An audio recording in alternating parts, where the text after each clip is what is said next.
I'll tell you what, we are limited on time, we are limited on resources, we are limited on battery. We are also limited on the volume at which this podcast will come into your ears, because I'm currently in, drumroll please, Edinburgh. I am in Scotland, and the thing is, I am staying in university housing, and if this squeaky bed is anything to go by, I imagine that me making any noise in this room is going to reverberate to all of the little dorm rooms that are next to me. So, if you can't see me, you're missing out. If you can see me, I'm sorry. There is no winning in today's episode because I've got about 17 minutes to make this fucking gold.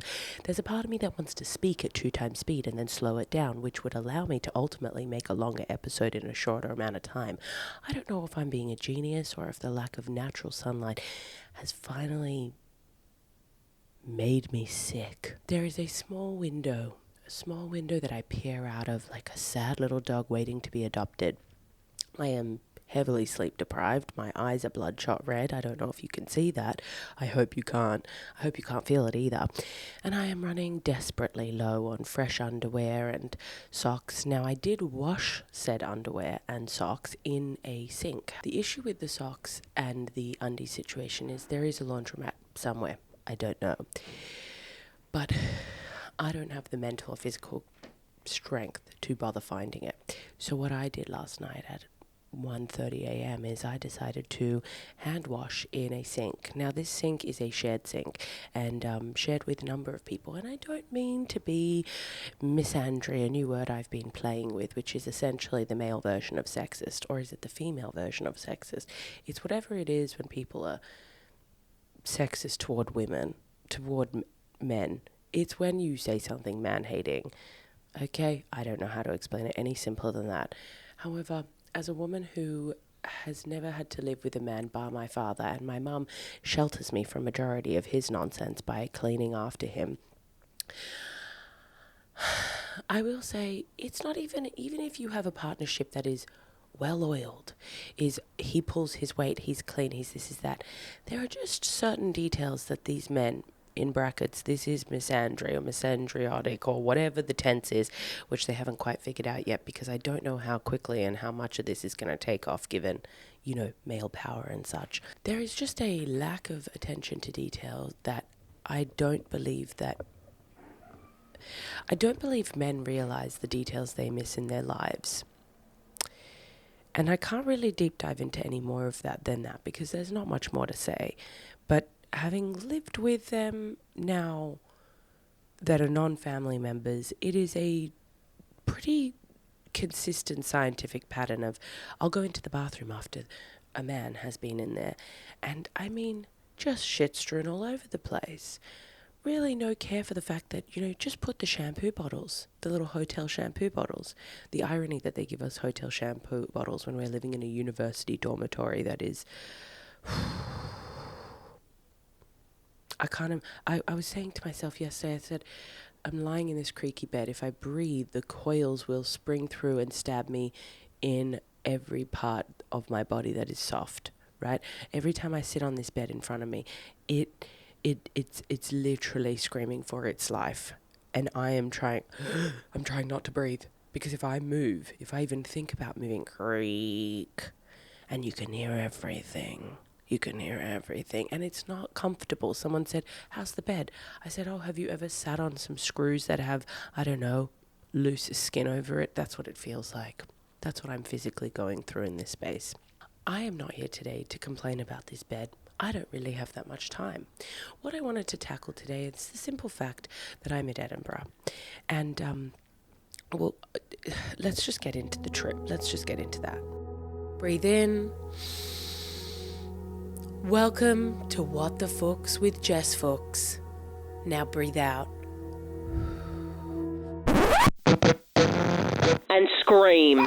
Because here's what's pissed Jess off this week. But what I want to talk about today is the long and arduous journey to where I am now. There are a couple points, there are a couple moments, but the main one, I've only been here for 48 hours. In that time, I have seen 7 shows, and I have done about 9. That is the way this works. If you don't know what the Edinburgh Fringe Festival is, it's a comedy festival in Scotland or whatever. We're not even getting into the roots of that because no one cares, because it is a little too inside baseball. And I said that here, and someone turned around and I go, no one uses that term in the UK. No one says inside baseball. I said, well, they're about to be, and I will be the kind of missionary who spreads that. Okay, if that's one thing that I live in Scotland, it is my will to live, and it is the phrase inside baseball, and that's what I want to be remembered for when I leave this country. But I decided to come here and just see some shows, do some shows, whatever, because in my pursuit of deciding if I want to relocate to London, Edinburgh would be a month-long festival that I would, in theory, do every year. Maybe in theory. I don't even know if I believe in it as a concept. I don't know if I believe in anything as a concept. That's not true. Anyway, but the point is, what I want to discuss are a couple things. First of all, I believe that everybody in the UK is severely dehydrated. And does that connect with Edinburgh? No. But I do believe that everybody in this godforsaken country is severely dehydrated. Not once have I ever seen someone carrying around a bottle. And whenever you walk into a bar or a restaurant and you ask for water, it's like, what? And it's not what, like, oh, they don't understand my accent. It's like, what, as if no one's ever asked for it. Some of the water tastes disgusting, like they haven't really cleaned the taps in a long time. And yeah, you might say, oh, well, they all drink tea and beer and that's got water in it. No, it's not. No, it's not. I have not seen a single person from the UK pick up a water bottle, unscrew the lid, and guzzle that shit back. I haven't even seen a single water bottle. Every single shop I go into, the water bottles are discounted for £1. I wonder why.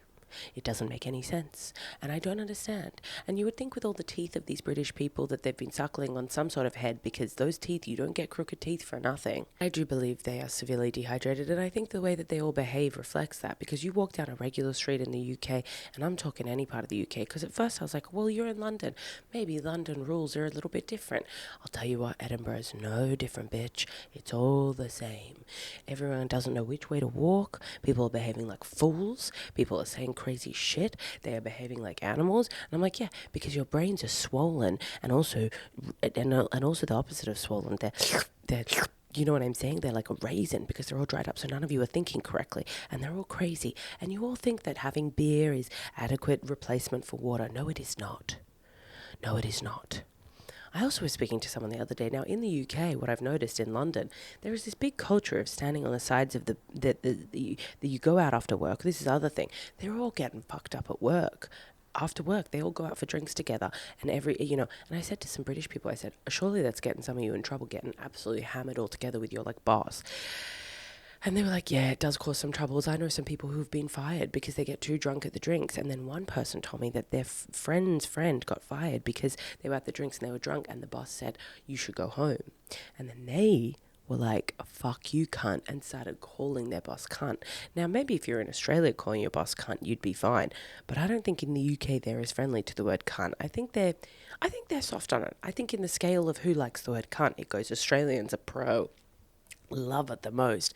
UK is kind of somewhere in the middle, and then America is on the far end of the spectrum where they hate it. They think that is the worst thing you can say. So they're all dehydrated is what I want to say. And that leads me to the following, which is when I was on the train on the way to Edinburgh. Okay, also, there is something about me, I don't have luck in real life. Like, I don't have luck with anything of consequence, like, the right time, right place where you're getting discovered, or, these things are happening. And maybe that is a mentality. Maybe that's a framework that I'm telling myself, and so I'm not manifesting the luck. However, when I tell you I have the best luck for seats and for parking, okay, I can be in my car and I'm running late and I need to park and I need to be somewhere. And I can just feel it in my bones that if I take a left and a right, I will find a perfect park.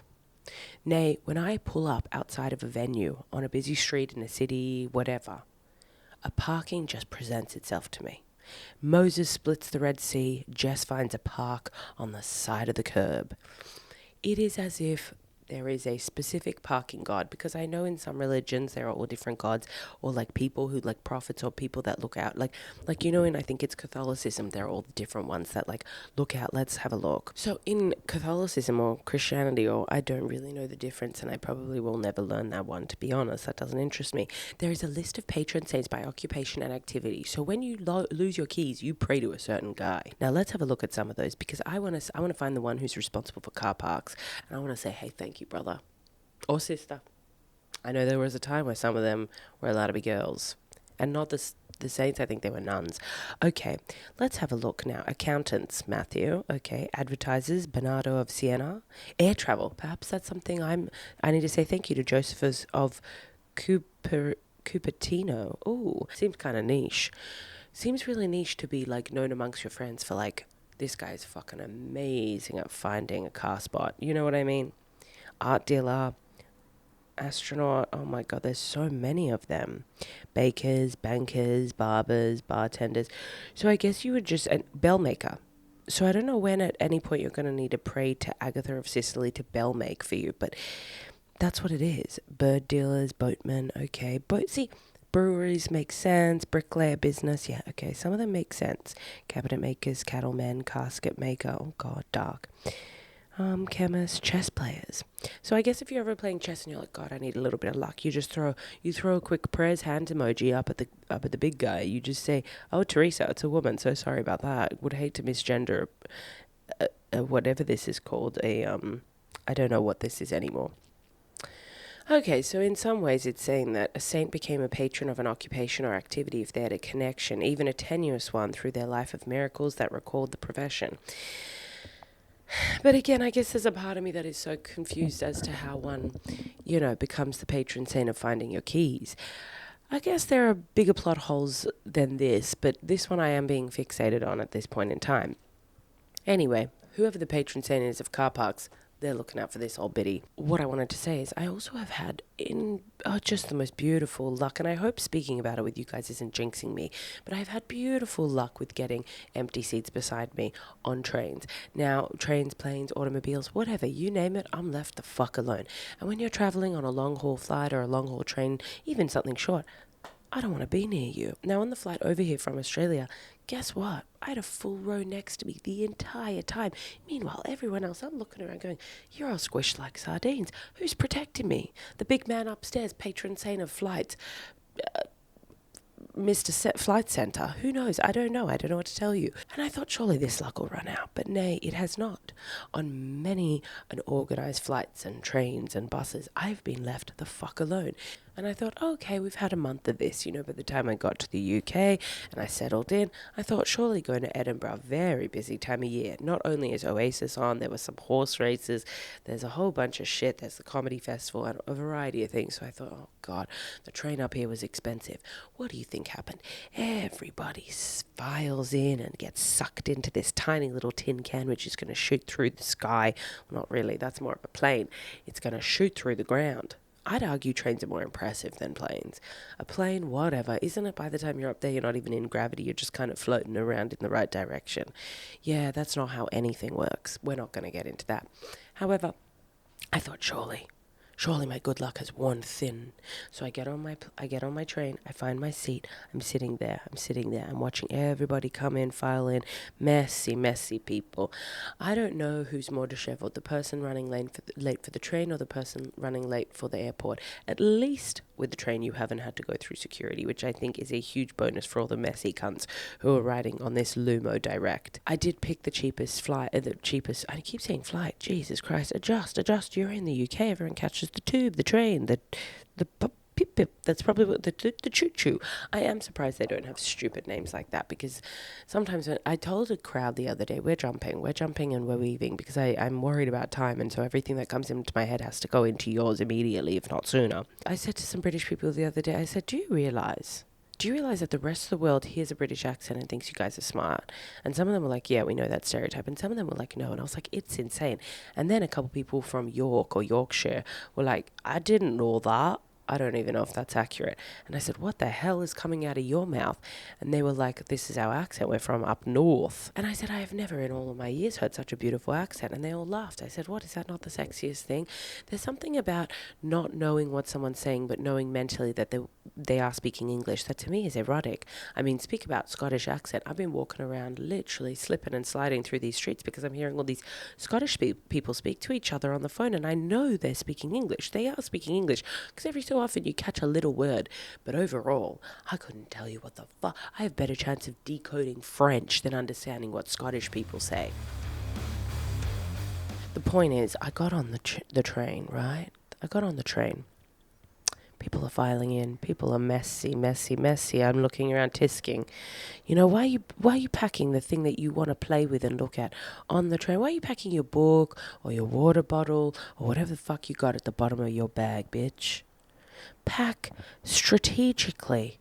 Think about the layers that you're going to need to access when you're in a small confined space. Also, you're telling me you're wearing 17 layers and you got to take them off now and you're going to elbow me in the tit. And you're not going to know because the elbow isn't a sensitive enough place to know that you've just whacked me in the breast. You know you hit something. You know you hit something hard and firm and perky. Am I right, girls? Get it. We've all had to put too many things on our body because we're trying to avoid our suitcase. I am not criticizing that. But at least you think about this. If you've got a zip up, if you've got a cardi, if you've got a big oversized shirt that comes off easy, don't be wearing your tightest garments on your smallest travel. Okay? If the space that you are traveling in is small, the clothing you wear is big. If the place you're traveling in is big, if you're on first class, you wear the tightest shit you want, doll. I don't care if you have to unzip 17 parkas and take them off while dislocating a shoulder. You got no one to hit. You paid enough money to have no one around you. And isn't that really what money's about? It's about buying the physical distance. It's about the more money I have, the more COVID distancing I can apply to any relationship. 2 meters. Thank you. And I'll use a paying gun. I'll use a money gun to spray you with cash for staying the fuck away from me. I'm sitting there and I'm waiting for someone to join me. I'm waiting. I'm going, oh, who am I going to be stuck next to for 4 hours? And lo and behold, the train continues to fill up and I continue to fill up with anxiety. Until we take off. And no one is next to me. And I think sweet release. Thank you, patron saint of Lumo, travelled from London to Edinburgh, whoever you are up there. Thank you. Because I got to spread out while I watched all the cucks around me be squished in.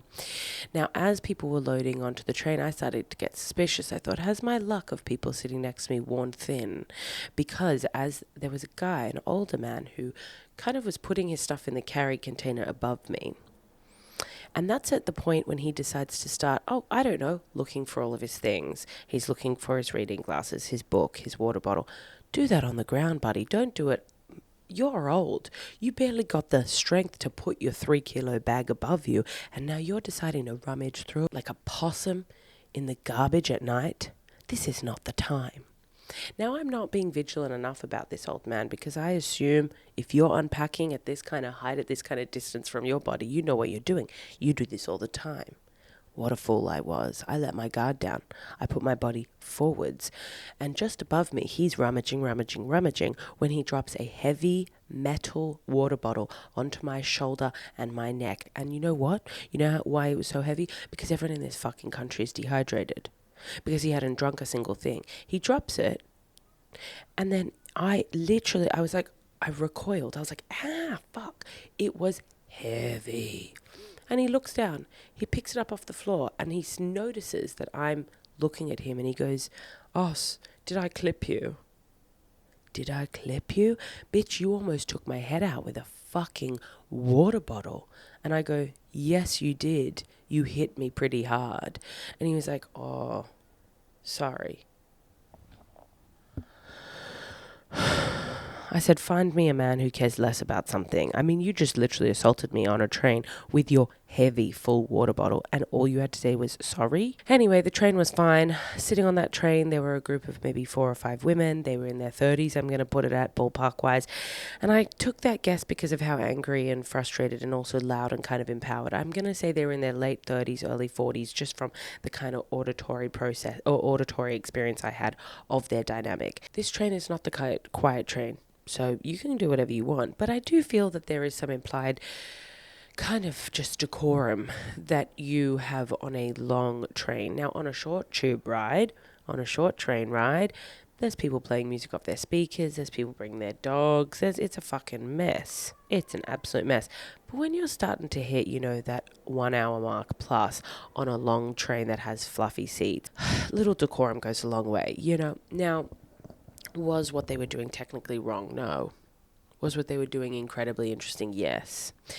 Was the sort of stuff they were saying things that me and some friends have joked about? Of course. But they were so loud. And they were so comfortable that I was like, you're either so drunk or you do this all the time and you don't really give a fuck. I think you also seem to hit a point at a certain age where you just truly don't give a fuck. I also think there is a numbers thing. Now, if there's just me and one person, are we going to be full force psychotic? No. Because if there's two of us, me and one girl, and a man comes up to us and goes, shut the fuck up, we're a little limited. But you're telling me you're hitting those numbers of 4, 5, 6 women? Please. You're hitting a hive of hyenas, and at this point, there's not much you can do to control the cackling of those women. And they are just absolutely rinsing. They're rinsing. They're covering the greatest hits that women do when they get together. They're doing work, whatever, how much they hate it, stuff like that. They're doing bodies, how much they hate their bodies, classic. Then they're hitting the real good stuff. They're talking about relationships. And they are dipping and weaving in a way that makes me silence my headphones. Right. Now, some of the things they said, it was the classics. It was talking about being clean. It was talking about being organized, stuff like that. There was also a couple different points at which they were talking about, when you're rich, like certain things of like, if you're poor, it's fine, but you got to be behaving well. Like, for example, if you're a guy who doesn't have any money, you got to know how to do your laundry. But they were like, if you're rich and you get someone else to do your laundry, who cares? You're rich. I'm happy with you.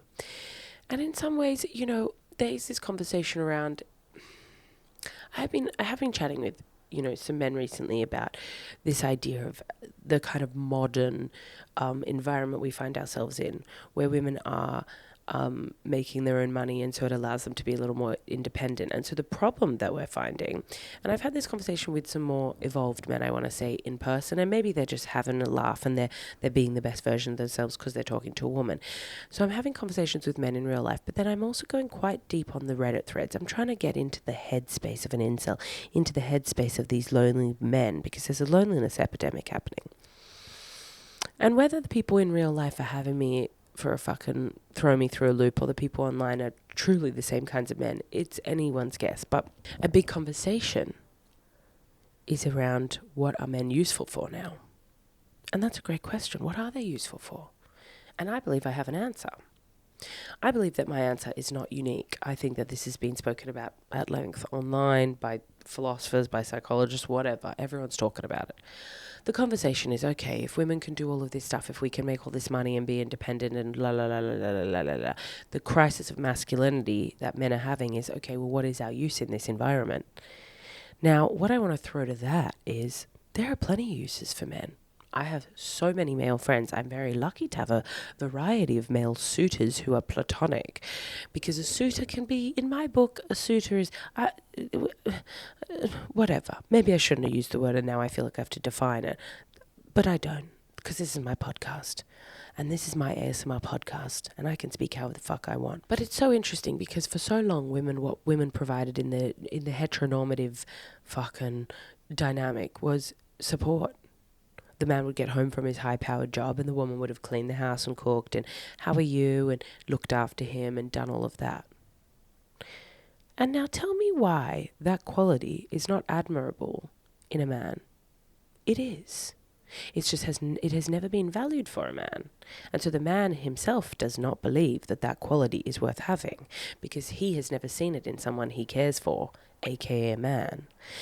I can't remember where I read this or how, but if you Google it, I'm sure something will pop up. But there's this whole thing of like male friendship. Men are homoerotic because men care about man's opinion more than woman's opinion.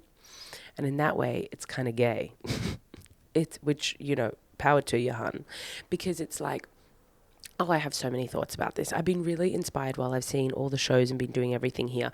And I think for next year, the show that I'm going to look at, the themes that I want to talk about is kind of, it's just so nuanced. I don't even know, but it's about one, being a middle child, and also the fact that everyone always thinks I'm gay, and unpacking this kind of like perception of masculinity and femininity.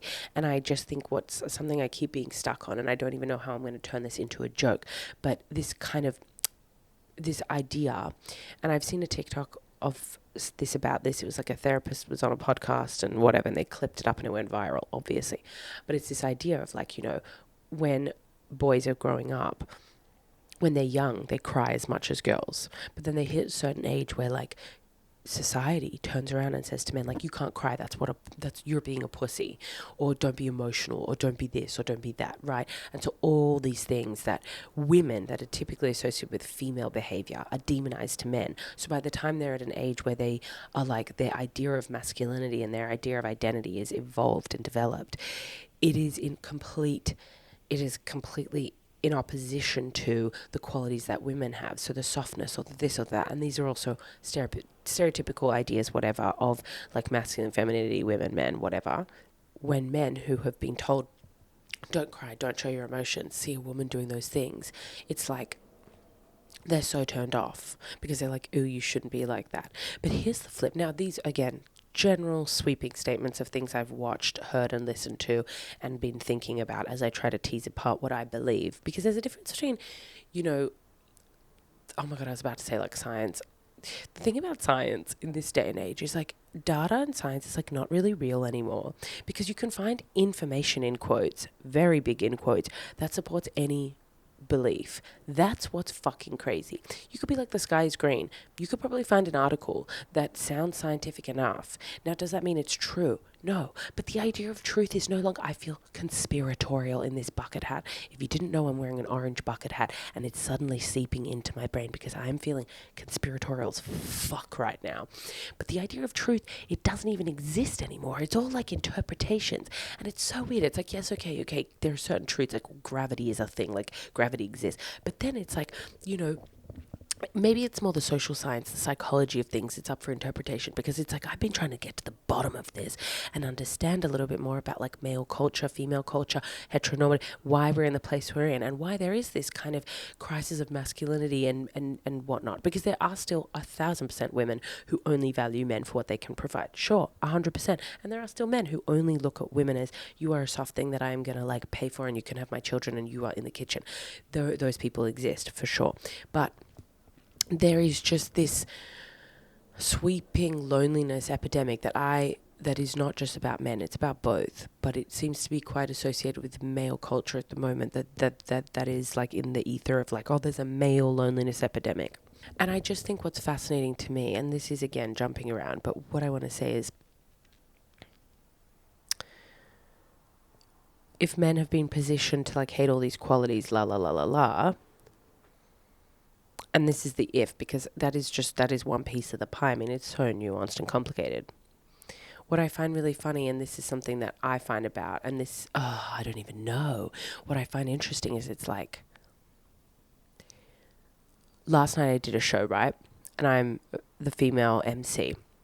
And I get on stage and 90% of the audience are fine. But there's 3 guys in the front row. And as soon as they see a woman's on stage, they are heckling, they are yapping, they are just being pigs. And I turn to them and I absolutely rinse them to shit. And then I just power on with my material and I just play above them. And I just am like assaulting this crowd, just firing off jokes, just to be like, you're going to learn to shut the fuck up. Because I was mean to them. And I thought, that's as much rope as you're getting from me, bitch. And as soon as I started just absolutely murdering in this room, suddenly there's some respect. Suddenly they're quiet. Suddenly they're paying attention. And all of a sudden, they think it's fun to banter with me. Every time I'm going up and down in between each act, on and off stage, they're kind of having a little chit-chat with me. And I'm going, how the tables have turned tables, how the turntables have turned, how the tables are turning and turning on you and turning on me. Because I remember who you were 10 minutes ago and you didn't have respect for me. I remember who the fuck you were, and I remember that you were trying to be a piece of shit to me and you had no respect. And all of a sudden now you think I'm funny. You're actually a funny woman. I don't find women funny, but you're actually funny. And now you want to be chummy with me? Well, I don't think so, you fucking hair dyed, where you got your tips, your fake blonde tips. Yuck. At the end, basically the way a lot of the shows work here in Edinburgh is a lot of them are free. So as you kind of leave the venue, you say, thank you for coming. If you'd like to contribute, you haven't paid for a ticket. You can pay £5. Now there's a line of people absolutely wanting to suck me off. Oh, you're amazing. I said, yes, thank you. Where's your money? And out come these three fuck knuckles. And I can tell one of the fuck knuckles, maybe the cuck of the fuck knuckles, because there was like a king who is probably the most beta, but for some reason these idiots fall for him being the alpha. But one of the cuck fuck knuckles, he's kind of filing out and he's waiting around. And I can tell he wants to try talk to me. Whether that's a sexual thing, I'm going to assume, yeah, why wouldn't it be? I'm sweating up on that stage, working up an appetite for you. Of course, that's sexually appealing. And I'm being completely facetious because it's not at all. He had donated some money. He'd put some cash in the bucket. There's a bucket and then there's like a card reader thing that you can pay on card. Now he's walking out and there's some girls who are absolutely gassing me up. Oh my God, I wish I could be your friend. You're so funny. La, la, la, la, la. I said, thanks, girlies. You're always on my team. And he's standing there. I can tell he wants to talk. But these girls, they're absolutely loving me sick and I'm loving them sick right back. And then I turned to him and I go, have you paid? And he goes, and as they walked out, the three of them, the three fuck knuckles, said to me, oh, we put cash in the bucket. Now, so I already knew he'd paid. But in front of these girls, and he's standing there, and I could tell he wanted to talk to me. I turned, I said, oh, did you give some money? He goes, yeah, I put some in the bucket. And I said, oh, you could give a little more, couldn't you? Ding, bing. I make him pay some more cash. I said, you don't get, and then I put my back to him. I said, you don't get to fuck with me. And in that way, do I think that men, all they're worth is money? Yeah, if you're going to be a dick to me, I'm going to suck you dry financially. But if you're a nice man, I don't need your cash. I'm making my own money, which circles us back to the idea of you do not, me, Jess, do not believe that a man's worth is in what he financially provides. I think that worth is so... If I can make my own money, what do I need from you? Great question. Well, what do you need when you make the money? You need someone to cook and clean, keep the house safe. But more than that, you want someone who's going to listen to you when you get home and you want to complain about someone, this and that. That's what you bring to the table. I don't understand this issue. I don't understand how it is so hard to comprehend and so hard to value for these guys that they don't need to bring the money. Because then the other thing is, then we complain because, all women want is for us to make money. That's all they want. Okay. So then when I say, well, then don't worry about that. You just have to be emotionally stable and you just have to come and bring that good attitude. What do women want? What do they fucking want? What's my purpose now that all of you can go out and make money? Well, Jesus Christ. Pick a bloody lane. You can't complain that when I tell you what I need, what women need is support. Just be a good partner, right? You don't need to bring money. You just have to be valuable in your emotional intelligence. But you don't like that idea. So you get grumpy about that. So you can't win. And in this way, it is like a snake eating its own tail that I don't know that the loneliness epidemic and the divide between the genders in the heteronormative world, of course, this is all hets. You know what I mean? The gays, you guys got your own dynamics that are complicated and juicy, and I love it. And you're figuring it out in your own way. I don't even know if there's actually a way to solve this problem. And I don't know if I'm the woman for it, but I do think part of the show for next year is going to look at some of these ideas. Because I think that if the stuff that typically, historically has been assigned to women, the qualities, was valued by men, then you would be honored when you get called up to act that way. You would be honored if I was making the money to be called up as the emotional or the part of the equation who's like doing the housekeeping or whatever the female in quotes roles are. Or you would be happy to share the burden. You make a bit of money, I make a bit of money. We both do the laundry. We both clean. We both cook. We both do the whole thing. If you actually valued what the woman brought to the table, then you would have no problem being called up to serve, brother. Anyway, I don't know what the fuck all of this was, but anyway, I guess this was what was in my heart, what was in my mind. I've got to go. I'm going to do a 2-hour walking tour of Edinburgh, followed by a rigorous afternoon of shows, and love ya. And if you have any opinions on any of the things I said, especially about I don't even know anymore.